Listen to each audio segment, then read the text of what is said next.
Olá, aqui é Domi Miller, especialista em autoliderança, autor do livro e do programa Saia do Piloto Automático e Lidere Seu Destino. Nossa conversa de hoje vai ser sobre o poder da autoliderança, você no comando das suas metas e da sua vida.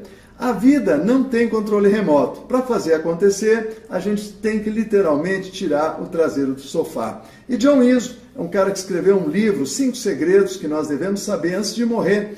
Ele entrevistou mais de 300 pessoas entre 70 e 105 anos. E ele perguntou a elas, até então na vida delas, o que já tinha sido legal, o que tinha valido a pena, o que elas tinham se arrependido. E foi entrevistando várias pessoas, estava lá uma ocasião entrevistando um barbeiro, o John, com 85 anos, e perguntando para ele sobre sua vida, como tinha sido. Ele contou que teve 2 filhos, que já estavam formados na faculdade, que ele já tinha mais de 50 anos, aquela barbearia, e que continuava ali ainda fazendo a barba e cabelo dos seus fregueses ainda, né? E aí o John compartilhou com ele mais algumas perguntas e ele disse, se tem uma coisa que eu me arrependo na minha vida, foi quando eu tinha 14 anos. Eu era apaixonado pela Melinda, que morava em frente à minha casa, mas eu nunca atravessei a rua para dizer isso para ela. Eu não tinha coragem. E isso empatou a minha vida. Eu, até hoje, passados mais de 70 anos, me arrependo de não ter atravessado a vida naquela época.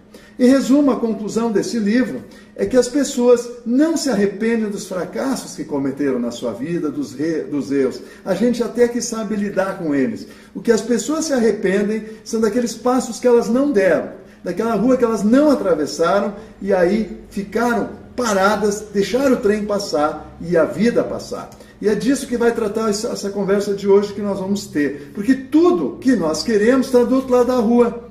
Tudo que nós queremos está fora da nossa zona de conforto, está fora do piloto automático que nós vivemos todos os dias.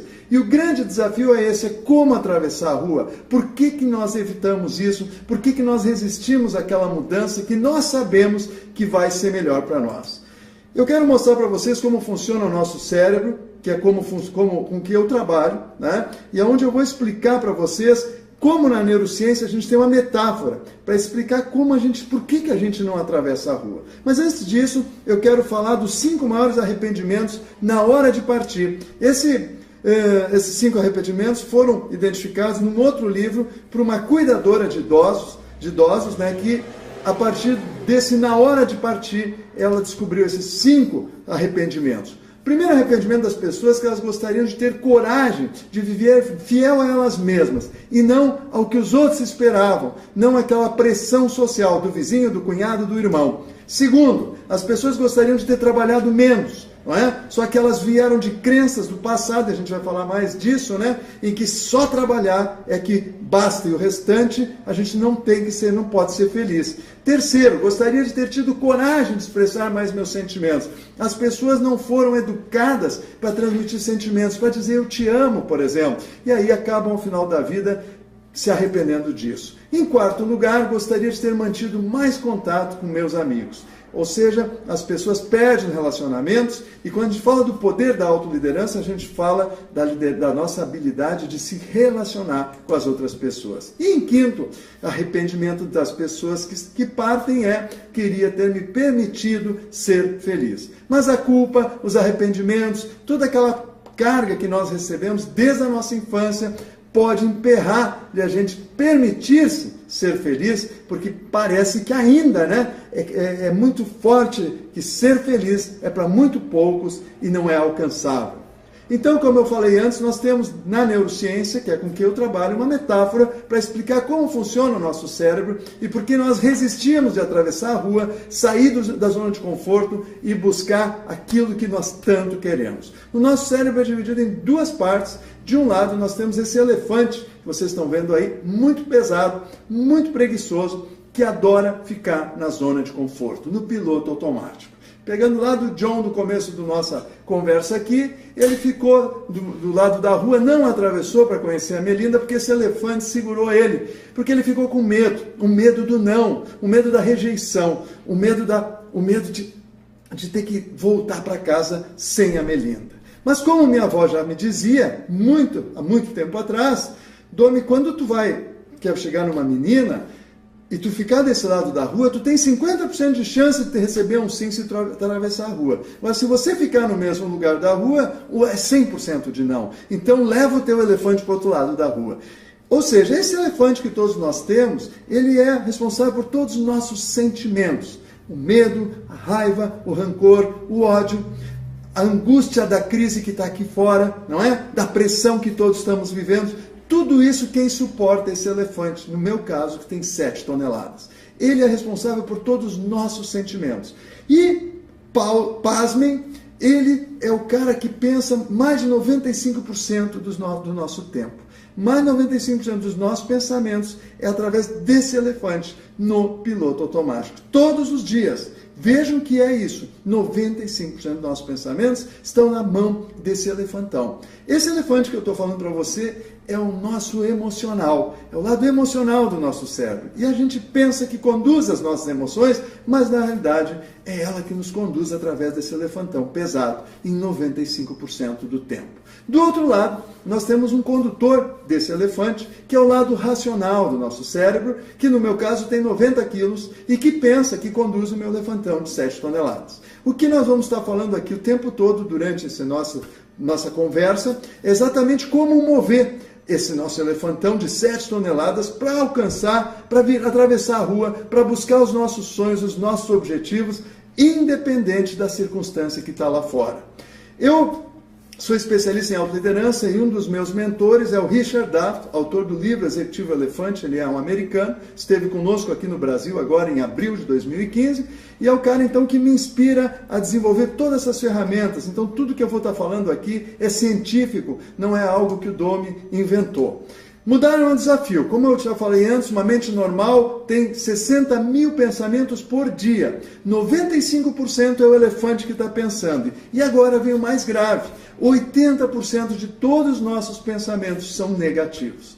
Esse é o maior drama que nós vivemos. Por quê? Porque o nosso elefante é assustadiço, ele é nervoso, ele é primitivo. Quanto mais primitivo é o cérebro seu, mais você pensa negativamente. Então, de novo para o John lá, né, do outro lado da rua, eu não vou atravessar para conversar com a Melinda, porque ela não vai querer me dizer sim, porque ela vai negar de conversar comigo, ou seja, a gente tem uma carga negativa muito grande. Então, se você é um empreendedor, por exemplo, né, e quisesse marcar uma reunião com um cliente, é muito provável que venha uma série de nãos. Não liga porque não vai te atender, ele não pode agora, ele não vai comprar, não vai dar certo. É uma série de nãos que nós somos imputados durante a nossa infância, a nossa adolescência e muitas vezes já na genética. Hoje está provado cientificamente que nós herdamos geneticamente também genes negativos que afetam o nosso emocional, o nosso elefante, que é do que nós estamos falando agora. Então, o foco do positivo. Olha o que esse empreendedor que eu admiro demais, o Richard Branson, diz: sou um sonhador de sonhos que se realizam. Atribuo isso à minha filosofia de manter-se afastado das pessoas negativas e pessimistas. Ou seja, quem gosta de ficar ao lado de uma pessoa negativa e pessimista? Ninguém gosta. Agora, imagina que eu estou falando aqui para pessoas normais. Todos nós temos uma grande dose de negatividade. Então vejam o esforço que nós, como condutor do nosso elefante, temos que fazer para estruturar a nossa vida positivamente diante de tanta negatividade que já vem de fora, que vem das nossas crenças, vem dos nossos familiares, vem das notícias que estão aí. Neuroliderança, que é com que eu desenvolvo, ela estuda e explora os processos do cérebro por trás das decisões. Então, como eu estava explicando antes, sabe quando você sai de casa decidido que você vai chegar na empresa e vai ligar para aquele cliente que está te devendo para fazer a cobrança? E quando você chegou na empresa, foi fazendo, o básico do básico, quando chegou no fim do dia, chegou em casa e lembrou, não liguei para aquele cliente. Não é assim? Por que será que acontece isso? Exatamente por causa desse elefante. Porque esse elefante que todos nós temos e que move 95% do nosso tempo no piloto automático, ele adora começar fazendo o que ele gosta de manhã. Então ele vai para o cafezinho, vai para as redes sociais, vai para o e-mail das piadas, ele vai fazer o que ele tem mais prazer. Em segundo lugar, ele vai fazer o que é mais fácil, o que está dentro da zona de conforto dele. Se você trabalha no escritório, de preferência não precisa se levantar da cadeira, certo? Ou seja, ele vai ficar ali meio que no piloto automático, na zona de conforto dele, às vezes desconfortável, porque ele precisava visitar o cliente para vender, para fazer diferença na sua vida, ou na vida da sua família, ou da sua empresa, e ele fica ali, ó. Quando chegou no fim do dia, que já não dá mais tempo, aí ele lembra que, bom, agora tinha que agir, e aí não vai dar mais tempo. O nosso cérebro, ele tem em torno de 100 bilhões de neurônios, estou mostrando ele aqui no lado esquerdo, né, como é a estrutura do nosso cérebro, que geram em torno de 400 trilhões de sinapses. Sinapses, esses pontinhos laranja, é onde um neurônio se conecta ao outro. Então, por exemplo, quando você levou o seu elefante para ser adestrado num CFC, um Centro de Formação de Condutores, não é? Você adestrou e criou uma série de sinapses neurais que formaram, então, de como dirigir um automóvel, ok? Então, voltando ainda para o CFC. Quando você foi lá e aprendeu todas as regras de trânsito, você colocou isso tudo na mente racional, no seu condutor. Mas imagine se você treinasse todas as regras de trânsito e entrasse no automóvel e saísse dirigindo. Não ia dar certo, não é? Então você precisou adestrar o seu elefante, que é o teu emocional, que é o teu piloto automático, para dirigir aquele automóvel. Você criou uma série de sinapses neurais que hoje você entra no carro, você põe os olhos, as mãos e os pés à disposição do seu elefante e ele leva você onde você quiser. É assim. O que acontece quando você compra um smartphone novo, um celular novo, né?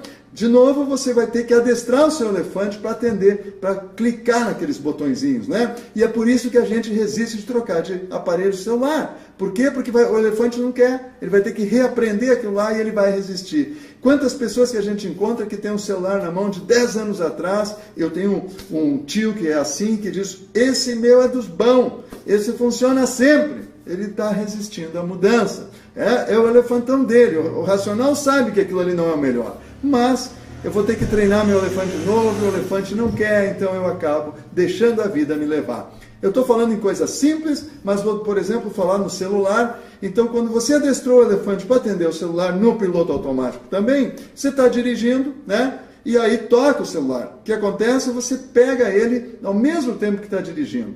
Ocorre que lá no seu interior, no seu inconsciente, no seu elefantão, tem dois softwares rodando, duas conexões neurais, a de direção e a do celular. Você pode perceber que você pega o celular na mão e ao natural o teu elefante reduz a velocidade. Você nem queria, ele quer. Você até está com pressa, mas ele segura, ok? Então são dois softwares rodando ao mesmo tempo. E aí o que acontece? Em frações de segundos, quando alguma dessas sinapses aqui bate na outra, dá aquele branco e os acidentes acontecem. Então se você dirige e atende um celular, 9 vezes mais chance de acontecer um acidente. O que significa isso? Que o cérebro não consegue focar em mais de uma coisa ao mesmo tempo, em mais de uma tarefa ao mesmo tempo, de forma competente. Eu sei que se você é uma mulher, deve estar me dizendo, mas eu dou de mamar para o meu filho, faço a comida, e se deixar ainda, pedalo lá e faço um tear, né? Como era lá na pré-história, dentro das cavernas. Mas a ciência prova que tudo isso é mal feito quando se faz 2 ou 3 tarefas ao mesmo tempo. Então, se você puder dar foco, fazer uma coisa de cada vez, uma tarefa de cada vez, uma atividade de cada vez, a sua produtividade vai ser muito maior e o índice de erros vai reduzir em pelo menos 50%. Sabe quando a gente trabalha com rede social aberta, com e-mail, com o Skype, trabalhando com vários ao mesmo tempo, quem sabe alguns sites ainda abertos, não há foco nenhum. Quando chegou no fim do dia, a sensação é que não rendeu. Então, para dar foco, uma tarefa de cada vez. O que somos hoje vem de nossos pensamentos de ontem. Nossos pensamentos atuais são um alicerce para a nossa vida futura. Nossa vida é criação de nossa mente. Nossa vida é criação do nosso elefante no piloto automático.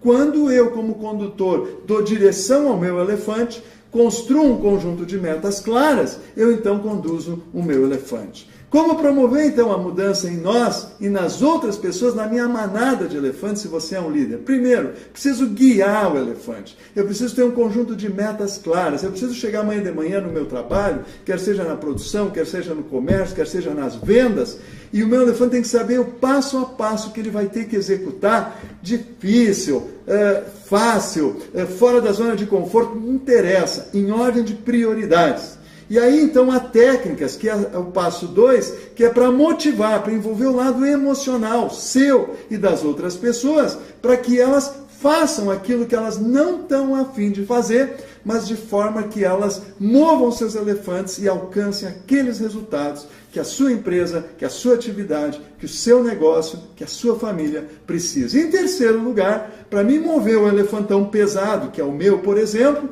eu preciso dizer para ele para onde é que eu vou levá-lo, eu preciso motivar ele com alguma premiação, não é? Por exemplo, né? Fazer academia. Eu moro aqui na Serra Gaúcha, em Gramado, e nem sempre é calor, né? Às vezes tem um 0 grau aqui. Como mover meu elefante para ir para a academia às 7 da manhã, que é o horário que eu já acostumei ele gosta, não é? Primeiro, eu tenho que ter uma meta clara. E a minha meta clara é porque eu perdi meu pai e minha mãe aos 60 anos do coração. Então eu quero viver até os 100 e o meu elefante está junto com isso. Então eu vou ao lado emocional dele, porque eu digo para ele, cara, nós temos uma família linda, nós vamos conseguir viver com mais saúde, nós vamos conseguir influenciar mais pessoas, inspirar mais pessoas e transformá-las com a nossa energia, com a nossa saúde. Então vem comigo. Então a gente tem uma meta clara. Eu tenho uma meta de 3 vezes por semana e ele vem comigo. E não é todos os dias que ele vem, não. Tem dia que ele quer procrastinar, quer resistir, aí eu tenho que motivar ele. Por exemplo, dizendo, não, hoje nós vamos fazer assim, assim, assim. Quando eu voltar, eu vou te dar um cafezinho com um bolo de chocolate que tu gosta. E aí ele vem,